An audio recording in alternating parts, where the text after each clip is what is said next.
मैं रचना हूँ। अभी अभी शादी के बाद मैं और मेरे पति सूरज एक बड़े शहर में आए हुए हैं। हम दो ही लोग हैं। एक बड़ा फ्लैट है। मेरे पति की अच्छी जॉब है।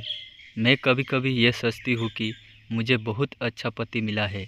शहर में आए अभी हमें कुछ दिन ही हुए हैं, तभी मेरे पति एक 18 साल की लड़की को एक दिन घर ले आए और कहा कि गरीब है, इसे काम की ज़रूरत है। मैंने कहा ऐसा क्या काम है, हम दोनों के बीच में अकेली कर सकती हूँ। लेकिन उन्होंने बोला ये यही रहेगी और कुछ काम करेगी। मैंने बोला ठीक है। किसी अजनबी जवान लड़की को इस तरह अपने घर में रखना मुझे कुछ समझ नहीं आया, वो भी तब जब मैं मना कर रही हूँ। रात को मैंने सोचा कि उनसे पूछूं कि आखिर ये लड़की कौन है, लेकिन रात जब मैं कमरे में गई तब वो अपने लैपटॉप पर मीटिंग में बिजी थे। मुझे हाथ से इशारा करके चुप रहने को कहते हैं। मैं बिस्तर के एक साइड पर सो गई। सुबह करीब 7 बजे मेरी नींद खुली। तब मैंने देखा पतिदेव बिस्तर पर नहीं है। मैंने बाथरूम देखा, वो वहाँ भी नहीं थे। दरवाज़ा के पास जाकर जब मैंने किचन में देखा तो मेरे पति हाथ में पैसे लिए उस लड़की को दे रहे थे और वो लड़की रो रही थी। वो उसे चुप भी करा रहे थे। पैसा देकर वो मुझसे मिले बगैर बाहर मेन डोर से निकल गए। मुझे अब कुछ समझ नहीं आया कि बात क्या है। थोड़ी घबराहट भी हुई। अजीब अजीब ख्याल मन में आने लगे। साथ ही ये भी ख्याल आया कि जो मैं सोच रही हूँ ऐसा कुछ भी नहीं हो। मैं बेडरूम से बाहर आई। वो लड़की ने मुझे देखकर अपने आंसू पोंछ लिए। मुझे देखते ही वो बोली, मैडम साहेब बोले कि आज वो शहर के बाहर जा रहे हैं मीटिंग के लिए। कल शाम तक आएंगे। आप सो रही थी इसलिए आपको उठाया नहीं। मुझे कहा कि आपको बता दूं।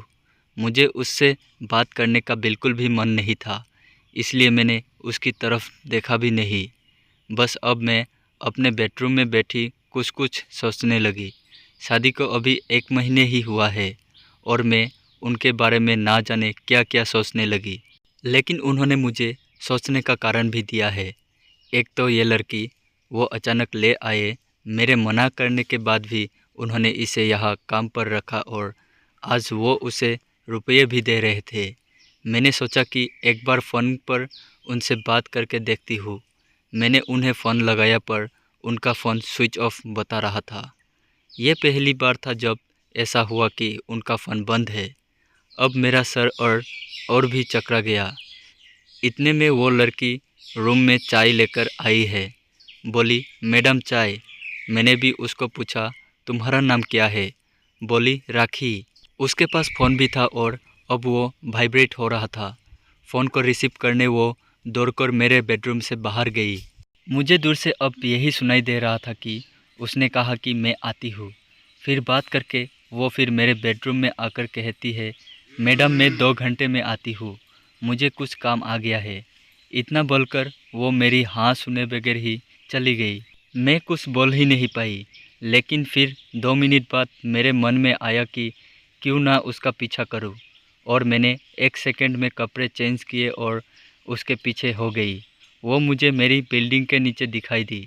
उसके बाद उसने एक रिक्शा लिया। मैंने भी रिक्शा लेकर उसका पीछा किया। रिक्शा एक पतली सी गली में रुका। वो वहाँ से उतरकर पैदल चलते रही। बहुत सारे छोटे छोटे घर से होते हुए वो एक घर के आगे पहुँची। मैं लगातार उसका पीछा कर रही थी। क्यों कर रही थी, क्या जानना चाहती थी, इसका मुझे कुछ पता नहीं था। बस मैं उसके पीछे थी। दरवाज़ा खुला और खुलते ही वो लिपट गई उसकी माँ से। ज़ोर से माँ और बेटी दोनों रोने लगी। दरवाज़ा बंद करना भी भूल गए। मुझे लगा कि अब मुझे सामने जाकर बात करनी होगी कि परेशानी क्या है। मैं उसके सामने गई। मुझे देखकर लड़की बोली, मैडम आप यहाँ पर? मैंने कहा, तुम्हारा साहब बोल गए थे कि तुम्हारा ध्यान रखना। उसकी रोती हुई माँ बोली कि ऐसा इंसान बहुत कम मिलते हैं। मैंने पूछा, क्या परेशानी है, आप मुझे बताइए। माँ बोली कि इसके पिता ऑफिस में सिक्योरिटी में नौकरी करते थे। अचानक हार्ट अटैक से उनका देहांत हो गया। इसका एक भाई है, लेकिन उसे पीने और जुए की लत है। वो मेरे पास एक पैसा नहीं टिकने देता था। मैं अपनी परेशानी लेकर साहब के पास गई और उन्होंने पैसों से हमारी मदद की।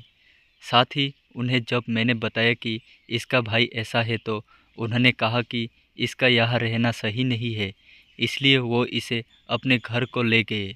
मैं इनकी बातें सुन ही रही थी कि उनका फ़ोन आया।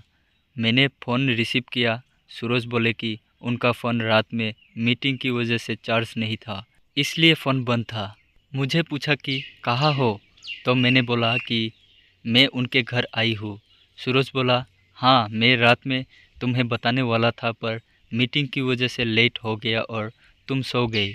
मुझे उस समय जो सही लगा वो मैंने किया, इसलिए मैं उसे तुम्हारे पास ले आया। मैंने कहा, बिल्कुल ठीक किया आपने। लड़की को लेकर फिर मैं अपने फ्लैट चली गई। अब मैं उसे और अपने पति दोनों को ज़्यादा प्यार करने लगी। तो दोस्तों, कहानी इसी में ख़त्म होती है। आप लोगों को कहानी कैसी लगी कमेंट करके ज़रूर बताइए।